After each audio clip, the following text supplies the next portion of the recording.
9000 missions en 30 jours. C'est le dernier gros titre issu de la guerre en Ukraine, car l'Ukraine a infligé à la Russie quelque chose d'une telle ampleur que cela restera dans l'histoire. La Russie est à genoux. Les drones terrestres de l'Ukraine l'y ont mise. L'Ukraine dispose désormais d'armes autonomes qui affaiblissent la Russie et seront essentielles pour vaincre les forces de Poutine, de plus en plus vulnérables. L'essor des robots est réel. Poutine fait face à un véritable soulèvement des machines dans la vraie vie. Mars a été un mois énorme pour l'Ukraine, sur le front des robots terrestres, car elle a battu tous les records précédents d'utilisation de cette technologie innovante dans sa guerre contre la Russie.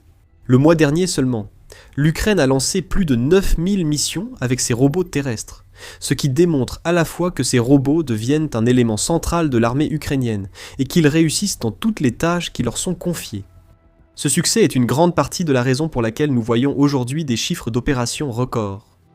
Le ministère de la Défense ukrainien illustre dans un graphique l'augmentation en 5 mois de la dépendance de l'Ukraine à ses robots terrestres, aussi appelés véhicules terrestres, sans pilote ou UGV. En novembre 2025, ces UGV ont accompli environ 2900 missions. C'est déjà un chiffre impressionnant qui indique la réalisation de près de 100 missions par jour. Ce n'était qu'un signe précoce de la vague d'UGV que l'Ukraine préparait à déployer dans la guerre. En décembre, le nombre de missions de robots terrestres accomplies en un mois avait presque doublé, puisque les UGV ukrainiens ont mené à bien plus de 5200 missions. Plus de 2000 missions ont été ajoutées au total mensuel des UGV en janvier. Et bien qu'il y ait eu un ralentissement, relativement parlant, en février, puisque l'augmentation des missions UGV n'a été que de 400 pour un total de plus de 7900 le mois de mars, a vu l'Ukraine augmenter à nouveau, de façon spectaculaire, son utilisation des UGV. 9000 missions en un mois. Cela représente plus de 290 opérations terrestres impliquant des UGV chaque jour. Ce que nous commençons à voir ici, c'est un schéma se dessine. Alors que l'Ukraine affronte divers défis sur le front, dont un manque de main-d'œuvre à aborder plus tard, elle mise sur l'élément clé qui l'a aidée à rester compétitive dans une guerre qu'on pensait perdue depuis longtemps. La technologie a souvent sauvé l'Ukraine, et son expertise en drone et robotique prend de l'ampleur en 2026, une année qui pourrait marquer un tournant dans la guerre. Les robots connaissent une forte progression.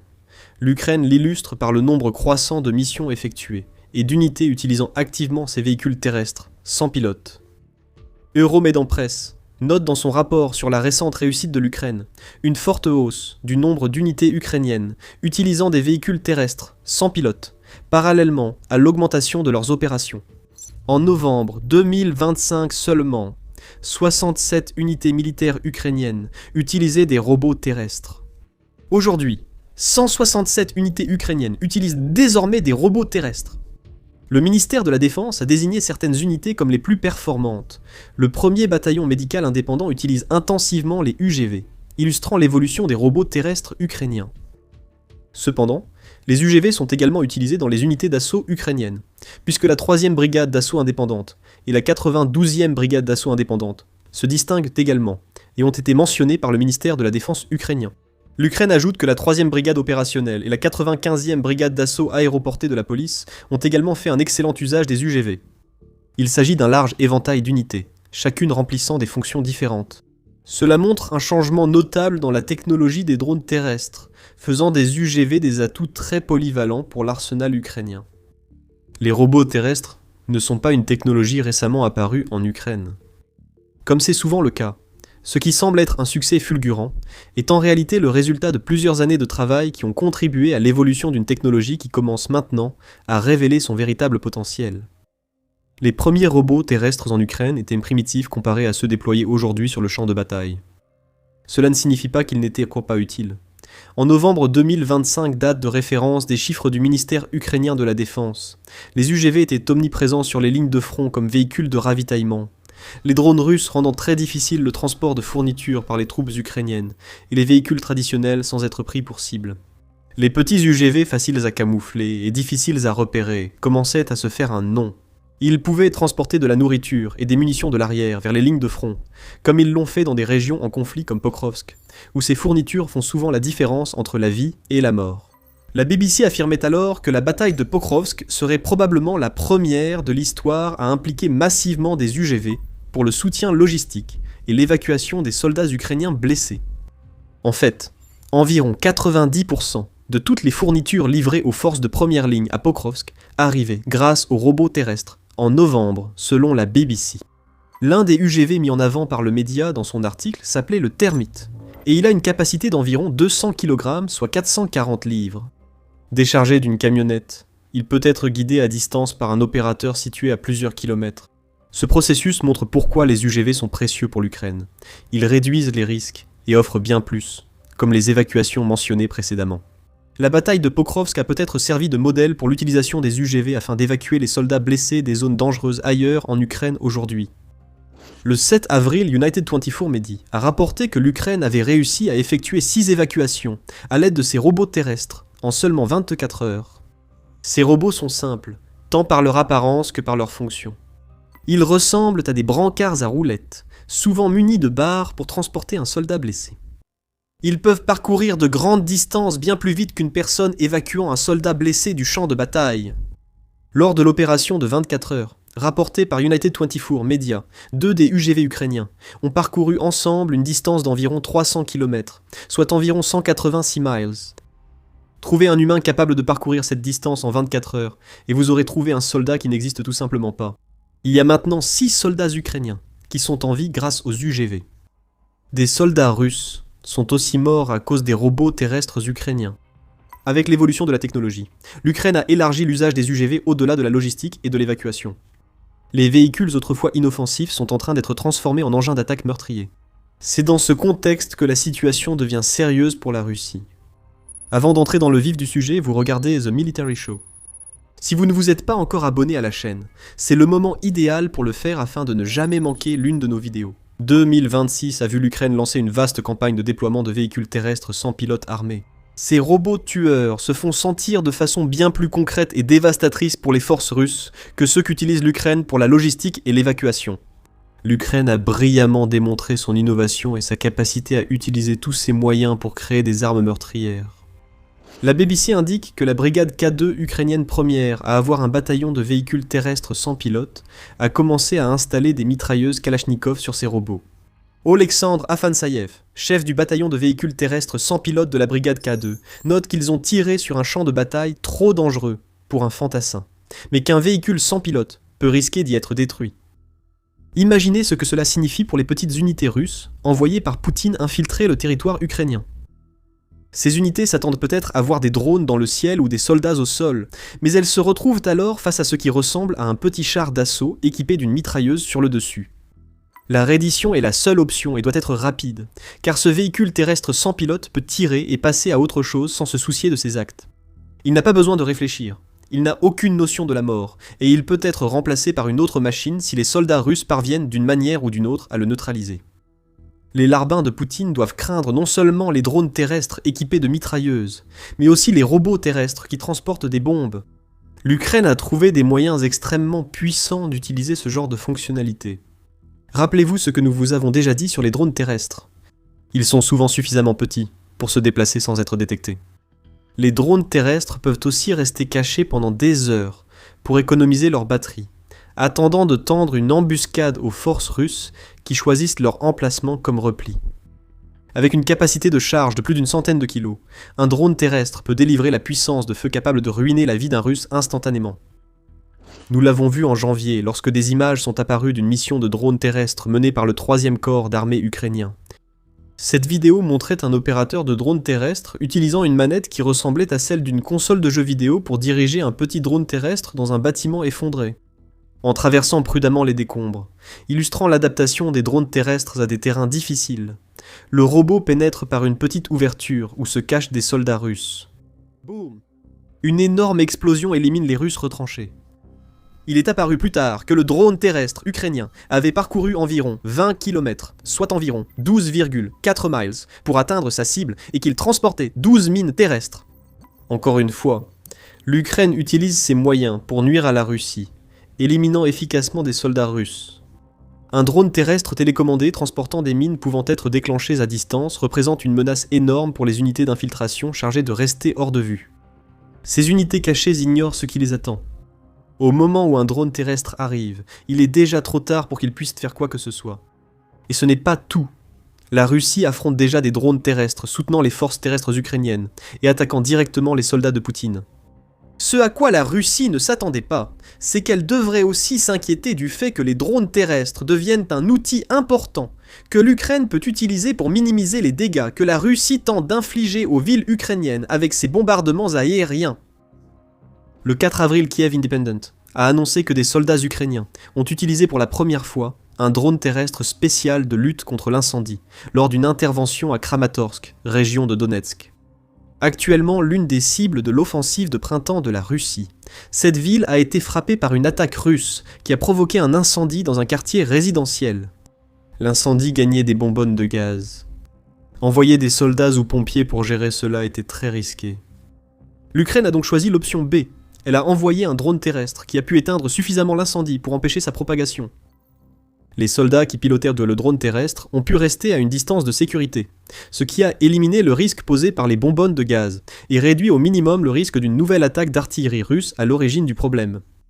C'est cette créativité qui a permis à l'Ukraine de survivre face au nombre apparemment inépuisable de soldats russes. Et toute cette discussion sur la réduction des risques nous amène naturellement à ce que représentent vraiment les drones terrestres ukrainiens, et le fait que l'Ukraine les utilise dans plus d'opérations que jamais auparavant.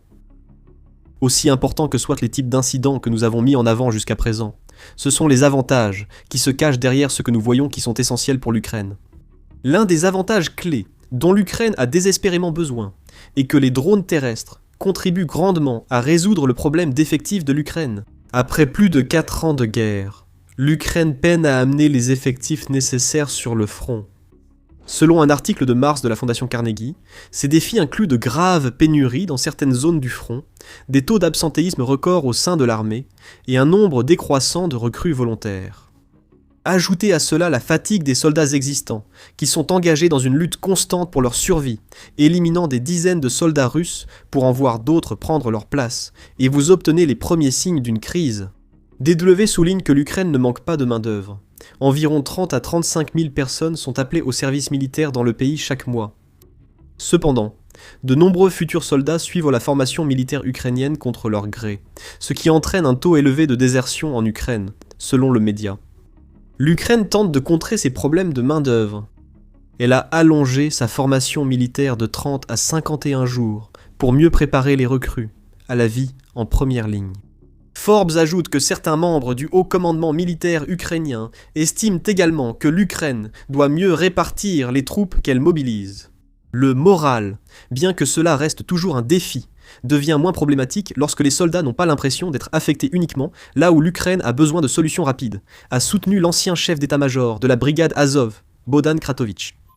Selon lui, et l'Ukraine tente de l'améliorer, les recrues doivent être mieux informées et se sentir utiles dans la guerre, sinon elles se perçoivent comme de simples pions. À tout cela s'ajoute l'avantage en effectif dont dispose déjà la Russie. Avec une population environ 4 fois plus importante que celle de l'Ukraine, la Russie peut supporter des pertes dépassant 1,3 million. L'Ukraine n'a pas cette capacité et ne veut pas perdre autant de soldats. Les véhicules terrestres sans pilote, UGV, sont essentiels aux actions de l'Ukraine sur le terrain dans la guerre avec la Russie en 2026 et après. Selon le Modern War Institute de West Point, l'utilisation croissante des UGV par l'Ukraine a déjà permis de réduire les pertes humaines jusqu'à 30%, selon l'état-major général ukrainien. Ceci est déjà un grand avantage des robots terrestres. Moins de pertes permet à l'Ukraine de moins se préoccuper du remplacement des soldats tués ou blessés.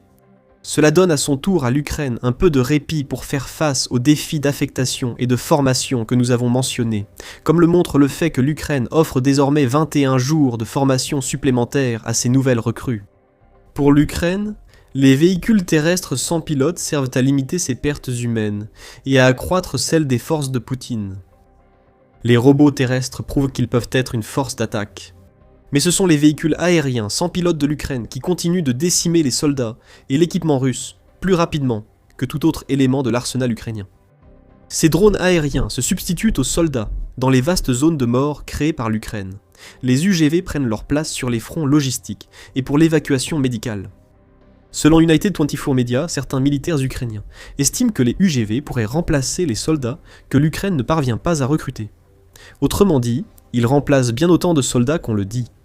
Andriy Biletsky, qui commande le 3e corps d'armée ukrainien, que vous vous souvenez peut-être de l'histoire de l'UGV qui a livré des mines aux infiltrés russes, suggère que l'Ukraine est à l'aube d'une révolution. Les UGV pourraient carrément remplacer un tiers des soldats que l'Ukraine a actuellement engagés dans les opérations terrestres. Si cette prédiction se réalise, ce sera énorme pour l'Ukraine. Le pression sur les effectifs de l'Ukraine serait fortement réduit. Les soldats en première ligne pourraient également se relayer plus fréquemment, ce qui signifie des soldats mieux reposés, soutenus par des robots et des drones qui combattent les forces russes de plus en plus épuisées. Avec tous ces avantages en tête, est-il étonnant que l'Ukraine veuille construire autant de véhicules terrestres sans pilote que possible ? L'Institut Lowy rapporte que l'Ukraine compte désormais 280 entreprises engagées dans la construction de véhicules terrestres sans pilote. Un article du 30 mars indique que la 3e brigade d'assaut ukrainienne a utilisé des véhicules terrestres sans pilote pour transporter autant de matériel qu'il aurait fallu 10 000 soldats, portant chacun 20 kg, soit environ 44 livres de matériel, pour égaler leur capacité. C'est un atout tellement important pour l'Ukraine que l'investissement dans les véhicules terrestres sans pilote est une nécessité, plutôt qu'un simple plus. La fondation Jamestown indique que l'Ukraine prévoit de produire plus de 20 000 véhicules terrestres sans pilote en 2026 seulement. Si chacun de ces robots peut transporter 100 kg d'équipement, et c'est une estimation très basse, cela reviendra à recruter 50 000 soldats. Les robots réalisent tant plus de tâches logistiques que les soldats humains. Ce genre d'efficacité est inestimable pour l'Ukraine, alors qu'elle s'adapte aux dernières tentatives de la Russie de bombarder ses défenses avec de la chair à canon lors de l'offensive du printemps et de l'été 2026. La Russie mesure le risque que posent les véhicules terrestres sans pilote pour sa stratégie d'usure. Elle essaie d'éliminer les véhicules terrestres sans pilote ukrainiens de l'équation afin de forcer l'engagement d'effectifs que l'Ukraine ne veut pas mobiliser. Un rapport du 6 avril de Liganet révèle que la Russie a formé des unités uniquement pour traquer les véhicules terrestres sans pilote ukrainiens. Ces unités prolongent celles que la Russie a déjà créées pour cibler les chaînes logistiques ukrainiennes. Mais ils affrontent un ennemi robotique, plus difficile à détecter, et capable d'actions impossibles aux soldats. Les tentatives russes pour stopper l'Ukraine échouent, comme le prouvent les 9000 missions mensuelles de véhicules terrestres sans pilote. Mais ce à quoi Poutine et ses forces ne sont pas préparés, c'est que ce qui se passe en Ukraine n'est qu'un début. D'autres véhicules terrestres sans pilote arrivent. Des milliers d'autres. Si l'Ukraine adopte rapidement une armée massive de robots, l'avantage numérique de la Russie depuis plus de 4 ans disparaît. Dans une bataille entre chair et machine, la chair perd. Les véhicules terrestres sans pilote pourraient bien être la clé de toute la stratégie ukrainienne visant à saigner la Russie à blanc. Ce que nous voyons ici est un autre exemple de la façon dont l'approche innovante de l'Ukraine en matière de guerre a mis la Russie sur la défensive. Cette innovation n'est pas passée inaperçue. Le chaos provoqué par l'opération Epic Fury pousse les États du Golfe à demander à l'Ukraine de partager ses connaissances et son expertise. L'Ukraine répond à ces appels, et cela pourrait avoir d'énormes répercussions sur l'invasion russe. Découvrez-en plus dans notre vidéo. Et si vous avez apprécié cette vidéo, n'oubliez pas de vous abonner à The Military Show pour voir plus d'analyses sur la façon dont l'Ukraine change le visage de la guerre moderne. Et merci, comme toujours, de nous avoir regardés.